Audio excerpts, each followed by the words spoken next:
Hey guys, John Jr. here. I'm bringing you guys another PMU video, this time for week 8, I want to say, against Steven and his Hartford Wailmers. Steven is a really good friend of mine.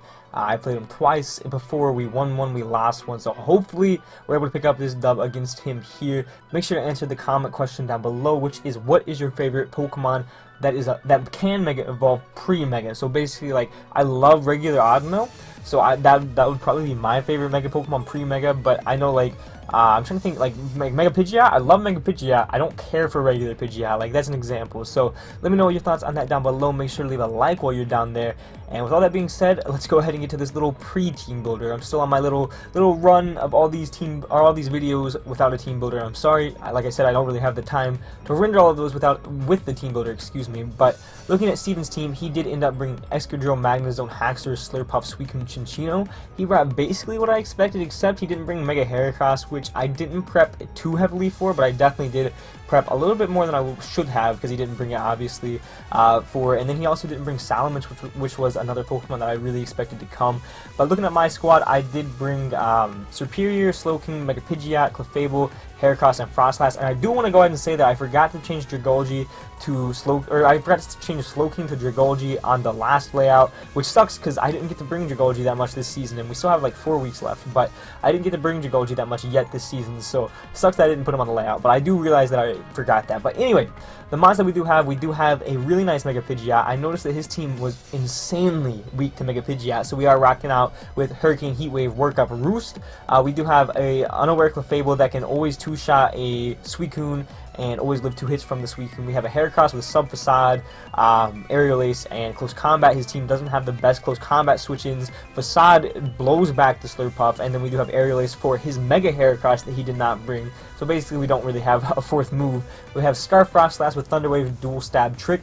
The reason we have Thunder Wave is to potentially cripple the Haxorus. We have enough speed to outspeed. He had a base 110 mon, I forget what it was, but we had enough speed to outspeed, I think that, or maybe it was the Salamence with the Scarf, and then we can Thunder Wave either that or the Haxorus if we feel we have a mon in the back that can KO it. And otherwise, we have Ice Beam, which should be able to OHKO both of those mons. And then we have Slowking, which I think was Assault Vest, but I don't entirely remember. And I do not remember what our Superior set was at all. It was like Leaf Storm, Glare, Leech Seed, HP Fire, or Dragon Pulse or something. I do not remember. But anyway, we're going to go ahead and jump into this match. The game plan is to get everything low enough to get Mega Pidgeot in a position to win. And hopefully we'll be able to do that here. But I am going to go ahead and end up leading with, I forget what I lead. Yeah, there it goes. I forget what I end up leading. I do this a lot. I forget what I end up leading. I think I ended up leading Serperior. Yeah, I ended up leading Serperior because I felt like he was going to actually lead off with either Suicune or Magnezone. Maybe we had HP Ground for Magnezone now that I think about it. But I'm going to go ahead and switch out here as he leads Chinchino. I should have just attacked because you're going to see I make a very, very bad series of plays here. He goes ahead and goes for Tail Slap. I figured Clefable could live two Banded Tail Slaps or 2 Life Orb Tail Slaps or whatever he is. That's not the case. That's only 3 hits right there. That's 4, and he gets a crit on that one. That crit didn't matter too much, but then he gets a 5th hit, and Clefable is sitting at a very low amount of HP, and there's no way we can live another one. And Clefable is very, very important in this game if the Suicune decides to start setting up. So I go ahead and click Protect, trying to scout out and see what move he clicks, as he is going to go ahead and click Tail Slap one more time, which is fine by me. At this point, I couldn't tell if his damage was banded or if it was like Adamant. I figured he might be able to be Adamant. Chinchino not care about outspeeding Serperior. I had no idea. I had no idea what this set was. Maybe Silk Scarf, maybe it was Silk Scarf damage. Either way, it didn't look like Jolly. I'm gonna go ahead and switch in Frostlass here, assuming maybe he is he's locked into whatever he clicks, so I'm going to hard switch out Frostlass into Serperior as he does reveal to not be choice locked, so he's probably Silk Scarf, and he knocks off my Superior's leftovers? Yeah, he knocks off our leftovers, so now we're just in a position to where we can click Leaf Storming or Glare and get some major damage or whatever on this Chinchino, but he gets a crit on that first Tail Slap, and that crit actually matters quite a lot. That crit puts Serperior at a range to where it dies to all 5 hits. We would not have died to all 5 hits other times, and I don't remember what we clicked. We might have clicked Glare, we might have clicked Leaf Storm. I don't remember what our set was, but either way, it was pretty big. That crit was actually pretty big, but I go ahead and send in Heracross and try to bluff the Scarf. He clicks U-turn on the Chinchino. I go ahead and click Sub. I think there was no reason not to click Sub there. If he had Aerial Ace, then phenomenal prep on Steven's part, and then I just went Mega Pidgeot and clicked Hurricane a couple times, but he went out in the Eaten Booty, which was the Slurpuff here, as I am going to go ahead and go for a Sub. Facade should do a decent amount of damage to this Slurpuff. Actually, wait, no, Close Combat 2-shot Slurpuff, funny enough. Close Combat does indeed 2-shot Slurpuff. So he's actually going to go ahead and sub on us, which is really weird. And we actually didn't outspeed this Mon, which I was kind of surprised. I don't know why we didn't outspeed this Mon, but I'm going to go ahead and click close combat. We're going to break this thing sub. We get a crit, I think, but it doesn't matter, if I remember correctly. Maybe? No. No? No, we didn't. We just break this sub. We do like 50% with this this close combat. So our defense is going to fall there, and I'm just going to go ahead and click CC here and do a ton of damage to this Slurpuff, as I believe he clicks Dazzling Gleam, or maybe he clicks Play Rough. He clicks Play Rough. He does connect to Play Rough, and he is going to go ahead and break our sub there, as I am going to go ahead and click close combat one more time, and you're just going to see how much of a monster Heracross is. Heracross does a ridiculous amount of damage to this Slurpuff, and I still don't know why we didn't outspeed. He does about 40% to that Slurpuff there, as I think the Citrus Berry gets popped, I do believe. Yeah, Citrus Berry gets popped there as he does munch on that, and he's back up to about 50%. And I could have just clicked close combat again and done some serious damage and let Heracross go down. And I almost did, because I really wanted to prevent the belly drum, because I figured belly drum might be coming out here. So this was kind of a 50-50. I decided that I'm going to go ahead and switch out on the not belly drum here, the hopefully not belly drum, as I am going to go ahead and go into Slowking, as he is going to go ahead and click Play Rough one more time. So he said that he was bouncing back and forth on that play for a good minute. So I am going to go ahead and click Psyshock here. I don't really lose anything by clicking Psyshock. He doesn't have the best resist, as he does end up clicking belly drum this time, hoping that I click Toxic or Nasty Plot or Calm Mind or something, just to get some damage on whatever Mon comes in. But nope, I'm just going to go ahead and click Psyshock, and this Slurpuff is going to go ahead and go down there. So that's awesome. So it's a 5-5 right now. We get a crit, doesn't matter at all. So it's awesome, it's awesome. We're in a pretty alright position now. We do have Mega Pidgeot still at full in the back, and it's looking like a really, really good win con this game with Hurricane plus Heat Wave. As he goes into Waddle Doo, you guys already know we played this Mon earlier in the season. Ramsey traded it to Steven, and we don't have the best resist to this Mon, so I'm going to go ahead and go into Cam's Grow and sack off the Clefable, because we really don't have the best switch-ins to this Mon. We kind of got to pick a sack whenever it comes in. So Clefable, being the legend that it is actually going to live on 6. I don't think that matters at all, as he goes into My Digga, which is the Excadrill, which is such a good Excadrill nickname. That's also Jason Dietite's nickname, but don't nickname that, kids. Don't nickname your Excadrill that. But he's gonna go ahead and just go for Stealth Rock there, as I do go for a Fire Blast actually. So he thought that rocks were really, really important in this game, specifically I assume for the Mega Pidgeot. As I'm gonna click Fire Blast, and he is Aqua Berry, which is fine by me. I'm gonna still do a decent chunk to this Pokemon, like 40% ish. 30 to 40% ish, as he is going to, I believe, click Earthquake this time.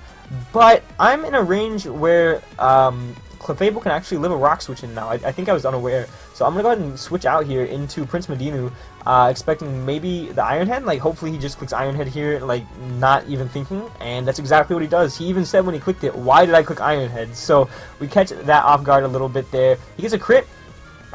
I didn't notice that until just now, actually. Wow. Did that matter? I have no idea if that mattered. We switch out. I have no idea if that mattered or not. We're gonna go ahead and go back into Cam's Grow here, because I don't need this Pokemon. I just kind of want to scout, see what he does. I don't know why I did that, actually. I should just let him have this Pokemon. But he's gonna go ahead and click Earthquake there, and he's going to kill our Clefable there, which is fine by me. We didn't really need Clefable, I guess, but we did lose our 2 best answers to the Suicune, so we got to be really, really careful here. I'm gonna go ahead and go out into my boy Duke, because we can click Heat Wave here, and Heat Wave into Hurricane kills something. But he goes into his Magnezone, and I was like, oh, whatever. So he's probably Scarf, and he probably lives 1, or he's probably like Scarf with Sturdy or something weird. Mega Pidgeot gonna go ahead and Mega Evolve here. We got Duke out here. Duke looking nice and clean, as we are gonna click Heat Wave. Obviously we connect. We are no guard, and he's actually gonna reveal to be AV, which is nuts. And it's a roll to kill this. It's a roll to kill this Pokemon, but I was not willing to risk my Mega Pidgeot there. So I go ahead and go into Mabel here. Mabel doesn't really need to be around anymore. It can not really do too much here, as he's going to go ahead and click Volt Switch here, and I'm fine with this. We're sitting at about 40-ish%, 30-ish%, as he is going to go ahead and go into, I believe, Chinchino? Is this John Jr. or me? Yeah, he goes into Chinchino. I didn't realize this was named John Jr. until just now, actually. He's calling me adorable, basically, obviously. So I'm gonna go ahead and switch out. I don't know why I saved Mabel. I didn't make the best plays this game, I'm gonna be honest, but I still I go into Prince Medinu here, hoping that maybe we can live 2 rounds of Tail Slaps, which is obviously not gonna happen. He goes ahead and clicks Tail Slap. I would have loved to be Rocky Helmet on this Mon now that I'm thinking about it. He clicks Tail Slap a couple of times. Actually, it's looking kind of close if we live 2 of these. Maybe. Maybe? No, it's not looking close at all. I'm going to go ahead and get Leftovers Recovery here. I don't remember if I sack this Pokemon off or if I go back into Mabel. I have no idea. I think yeah, I was hoping for a miss, because I think Tailslap's 85% accurate, maybe 90% accurate. Do not entirely remember. He is going to go ahead and kill off our Prince Medino here. I don't even remember why I bought this Pokemon, so letting it go down I was fine with. But I have to go into Mega Pidgeot here. I have to click Hurricane, and I have to kill. It was like 97 to 111% depending on if he was any defensive investment. So I was like, we have to take this chance. We have to kill this Pokemon. We land the Hurricane, and I go down, which is funny to say. But Cinccino is going to go down there, and that was low-key a really big threat. He goes into Slappin', which is going to go ahead and be the Haxorus, and I want you to know how close I was to clicking Hurricane and just risking Mega Pidgeot here. But Mega Pidgeot, we needed to win. We still have Work Up, we still have Hurricane and Heat Wave, and if we can ever get a Work Up off, Mega Pidgeot can actually win the game. So I'm going to go ahead and go to Mabel and sack off this Pokemon, because even if he clicks Dragon Dance, we do have Frostlass in the back with Scarf, as he is going to go ahead and dance up there, which is fine by me. Haxorus is such a cool looking Pokemon, bro. I love that mon, and he is going to go ahead and... Of course I have leftovers. He's going to go ahead and smack us out of this game with, I think, Dragon Claw. Dragon Claw. I was going to say Outrage, but he does have the Dragon Claw. Going to blow us back. No way Mabel is living that. And now, I sat there for a second and acted like I didn't know what I was doing, but clearly I have to go into Tracer here, and I have to click Ice Beam. Ice Beam did 99.3 to like 117% or something. So if we didn't kill, that would have been crazy. But... we do connect, and we are able to pick up the KO there on the Haxorus, which is awesome. But now he gets this free switch into Suicune. I was really praying that he was not sub Suicune, because if he was sub Suicune, that made this game a lot harder, but it's still winnable. All we have to do, we have to get a Work Up off on the Mega Pidgeot. We have to get back up to a point to where +1 Suicune does not kill us, and as we just click Hurricane, we get a Confusion, and we can win this game.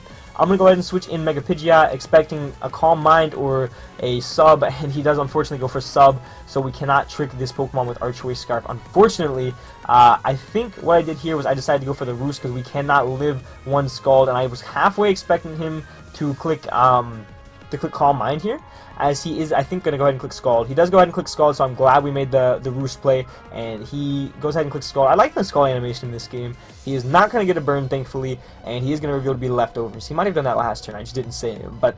here, I'm going to go ahead and Work Up, because this is the only... or no, here I'm going to go ahead and Roost, excuse me. I'm going to go ahead and Roost, because I need this Pokemon at as high of HP as possible, especially if he gets that Scald Burn. Very, very scary, and he's going to go ahead and Calm Mind, and that is a very, very scary thing to happen. But we can still win this. We can still win this one-on-one. All we have to do is get a Confusion, and we can win this game. He has to hit himself in Confusion once after we get a Work Up off, and we can still win this game. So, I decided to click Work Up here. I didn't know his other moves. He might just be Protect. I figured right here I lost nothing by clicking Work Up. He clicks Protect, which is phenomenal, so we get the play right. He does click Protect as we click Work Up, so we are still in this game. Mega Pidgeot can actually clean this game. We are now at +1 with Mega Pidgeot. We kill everything in the back with a Hurricane or a Heat Wave. We kill the Excadrill. We know it's not Scarf. We know the Magnezone's not Scarf. We kill that Mon. And I do believe those are the only Mons left besides this Suicune. All we gotta do is we gotta beat this Suicune. So I'm gonna go ahead and I'm gonna break Sub here. Skull's gonna do about 50% to us, which I am fine with. We are a bulky Pidgeot. We can Roost off the damage. All we have to do is get a what is it called? A Confusion, as he's gonna Calm Mind one more time. So Hurricane does actually always break Sub depending on his investment. If he is no Spadef investment, or if he's like 200 Spadef investment, we always break Sub, which is great. So I'm like, okay, I'm gonna gauge the damage on this. He's not behind a Sub. I'm gonna click Hurricane. We're gonna aim for the Confusion. We have to get a Confusion to win this game. We hit it. We do about 30, and we get the Confusion. All he has to do, he has to hit himself, and we can win this game. Not right now, but next turn he has to hit himself, and we can win the game. He's gonna go ahead and click Scald. I'm fine with this. He does about 50% to our Mega Pidgeot. He does about 75% to our Mega Pidgeot, which is fine. It's fine. It's no big deal. I'm going to go ahead and click Hurricane one more time. I clicked Roost. I lied. I clicked Roost expecting maybe the Sub or maybe the Protect. And I knew we could live one more Scald, so I was fine with clicking Roost there, as he's going to be confused again. And I was like, please just hit yourself one time. We know you don't have a Recover move. We know your full move set. All you have to do is hit yourself one time and we can win this trade-off. He clicks Scald again. He doesn't get a burn, so he's a little bit unlucky in that sense. But all we have to do here, we have to hit a Hurricane, which obviously is no guard. So I go for Hurricane. We can't live another one even if we Roost. I hit the Hurricane. He dies to Confusion into Hurricane, but just based on the rolls. But he doesn't hit himself 3 times in a row, and we are going to lose the game because of that, which definitely sucks. So Mega Pidgeot is going to drop there, unfortunately, and Tracer cannot do this. Tracer would have to like trick the Choice Scarf and then click Shadow Ball a couple times, and it's not happening. So I just send in Tracer here. All he has to do is click Scald to win this game, which sucks. I really feel like we could have won that with Mega Pidgeot if he had hit himself in confusion one time. Like, I felt like it is what it is, I guess, but we've been getting pretty unlucky recently. And that crit on Superior earlier in the game sucked a lot, too, because that Cinccino did way more work than it needed to. I don't remember if we clicked Glare or what we clicked, but even just damage on that Pokemon would have been great, because I would have been a lot less hesitant to send in Mega Pidgeot to just claim the KO rather than bouncing around on Pokemon. And I don't know. We keep getting unlucky, and it stinks, but GG to Steven. We always have some good games. I really wish you would have stinking hit yourself in confusion, but it is what it is. We are going to move on to be 2-6, and I don't think there's any way we can win the PMU or make playoffs in the PMU. And I hate complaining about hacks, but we've been getting so unlucky recently. It sucks, man. So hopefully we'll be able to bounce back, and whatever the next game is we play. We play Kurt next week. I'm actually playing him tonight, and I think that might be my first live comm. Let me know if you guys are hyped for that down below. Make sure to answer the question down below, and please go check out Steven down below. I don't know if I ever said that. Steven makes some great content. He's one of my best friends. He makes really quality content. Really fun guy. Really nice guy to talk to if you ever get the opportunity. So please go check him out. But with all that being said, guys, and for now, guys, this has been John Jr. signing off.